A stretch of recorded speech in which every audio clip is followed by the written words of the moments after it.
O dati pangarap ko lang din magkaroon ng mga grafted na bougainvilleas. Di naman ako marunong dati gumawa ng mga ganito. Pero sinubukan ko lang din, try and try. Tapos natuto rin ako. So nagkaroon ako ng mga ganito, matatangkad na mga grafted na ngayon. So meron din dito oh, ayan. So grafted po 'yan. Kung may mga matatangkad, meron din ako maliliit. Ito root graft na may lubatik. So ang ganda rin niya, oh. Blooming siya ngayon. So meron din dito, ayan. Root graft din 'yan. Ito pinakita ko na sa inyo noon kung paano ko 'to ginawa. Ngayon, nagsisimula na mamulaklak yung mga iba't iba niyang mga dugtong. Hindi lang 'yon, meron din dito.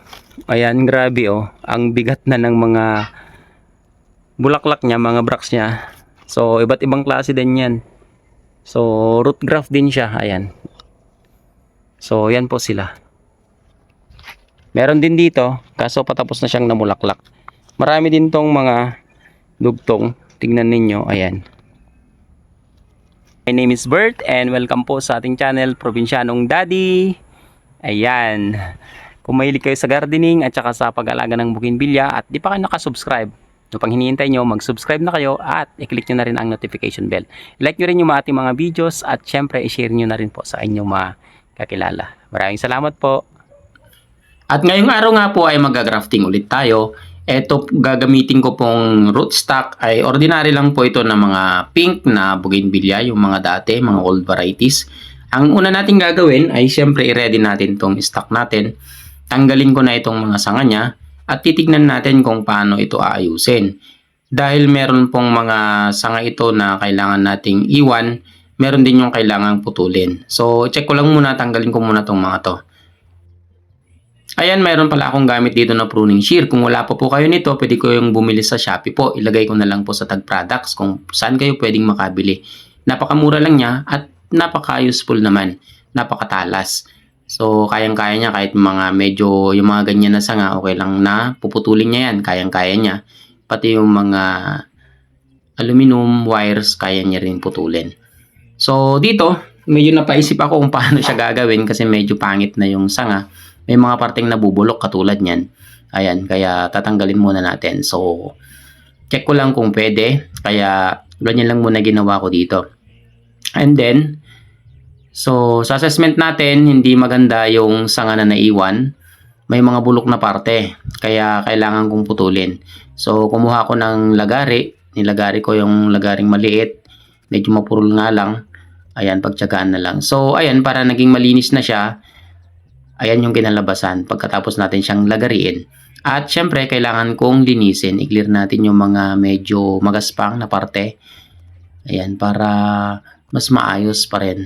Mas madaling maghilom yung kanyang sugat pag ganyan. Kasi kaysa naman hayaan lang natin na ganun yung kanyang surface.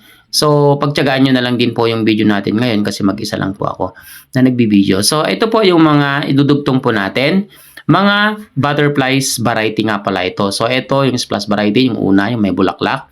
Ito naman po ay yung fuchsia butterfly. At ito naman po yung tricolor butterfly natin. At itong panghuli ay bagong collection ko lang po, yellow po siya na butterfly. So, 4 po na butterfly varieties ang idudugtong natin dito. Kaya excited ako na makita ito later on. Sana mabuhay sila. At ang una ko nga po palang ginagawa kapag nagpe-prepare ako ng sayon o kaya yung pandugtong natin, ay tinatanggal ko yung mga ibang dahon. Kailangan kasing tanggalin yung mga dahon na nasa ibaba. Mag-iwan lang din tayo ng mga kahit 3 o 4 na dahon sa pinakatalbos. Ayan po yung usually na ginagawa ko kapag nagpe-prepare po ako ng mga sayon o kaya pandugtong.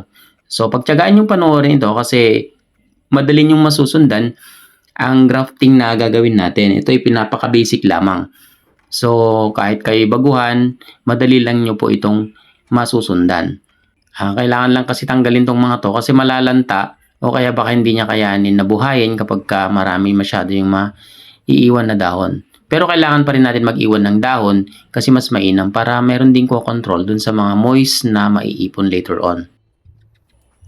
At sa grafting session natin na ito, gagamitin ko pa i-blade. Yung door ko po ang gamit ko dito kasi medyo matalas siya at saka matibay. Hindi madaling masira o kaya maputol. So, ayan po, hindi ko muna tinanggal yung cover niya sa taas ko kasi kung minsan nasusugat ako kapag nadidiinan ko siya. So mag-ingat lang po kayo sa paggamit ng blade. Ito po yung medyo mahirap mag-cut kung saan natin ilalagay yung ating mga idudugtong. Kasi kung minsan may mga bougainvillea talaga na medyo marupok yung mga skin nila. Madaling mabali o kaya madali siyang maputol, no? So, ayan, kailangan ko makagawa dito ng 4 na paglalagyan ko ng idudugtong natin kasi nga 4 po yon. Kaya susubukan ko ng 4. At heto na nga, tatasan na natin yung ating idudugtong. So, ayan, madali lang din gawin yan. Kailangan nyo lang kayasin. Ayan, nung idudugtong ko nga pala, nabali yung paglalagyan natin. Kaya, neremedyohan ko na lang para mapagkasya ko itong 4. So, usually sa experience ko, kung minsan talaga hindi ko kayang buhayin yung 4 sa iisang sanga. May namamatay at may namamatay. So, sana lang dito sa part ng video na to o kaya itong episode na to, itong grafting session natin na to ay mabuhay ko naman sila. Kung sakaling man may mamatay, dudugtungan ko pa rin, papalitan ko pa rin. Kasi pangarap ko magkaroon ng mga butterfly varieties na grafted sa iisang puno lang tapos magkakaiba yung kulay. At kung nakarating na kayo sa parte ng video na ito ay huwag sanang kalimutang i-like kung nagustuhan nyo yung video. At i-share nyo na rin po sa inyong mga kakilala. So halos matapos na po pala tayo dito. Ayan, ito na yung pinaka-last na tatasahan natin na idudugtong natin. Ayan. Sa mga nakaranas na rin pong makabuhay ng grafting, ay comment nyo din po kung ano yung best practices nyo. Kung ano yung mga tips o kaya technique na ginagawa nyo para madaling mabuhay. So, tapos na tayo sa pagdudugtong kaya kailangan na natin siyang lagyan ng grafting tape. So, grafting tape ginagamit ko dito. Mura lang naman po ang grafting tape. Pwede po kayo makabili sa Shopee o kaya sa TikTok po. Meron po doon. So, ayan. Dahil hindi ako laging nag-grafting, hindi ako sanay no, ng mabilisan na paglalagay ng grafting tape. Sabi naman nila, slow but sure, kaya slow but sure na lang tayo. Sayang din naman kung magkamali pa, malapit nang matapos. Ayan. Sinong relate dyan? Mga kagaya kong tinatali pa yung grafting tape. So ako, parang hindi ako kampante pag hindi ko itatali. Parang kumakalas kasi. So tapos natin lagyan ng grafting tape, ay syempre babalutin o sasakloban na natin siya ng supot. Ang gamit kong supot dito ay think yung 4x10 na medyo makapal. Parang supot ng mga asukal yata yon. So basta medyo makapal po yan. Hindi po yung malambot na supot yan. So mas maganda kasi para at least kayang-kaya niya ring ihawakan yung kanyang sarili. Yung mga malalambot kasi kung minsan nagiging pabigat pa sila doon sa dinudugtong natin. Kaya mas maganda po gumamit kayo ng medyo ganyan na supot na rin. So, ayan, itatali natin, medyo airtight yung paglalagay natin ng tali niya, yung hindi napapasukan ng hangin. So, kailangan natin talaga na ma-establish yung environment niya sa loob ng supot na nagsisirculate lang doon lahat ng tubig, ng hangin niya sa loob. So, ganun lang po. Ayan, tapos na nga po at ito na yung naging resulta natin. So, abangan natin ito. Sana mabuhay sila. Usually, umaabot po ito sa 4 weeks hanggang 6 weeks based sa experience ko, especially kapag ganitong masyado nang mainit yung panahon, summer na kasi.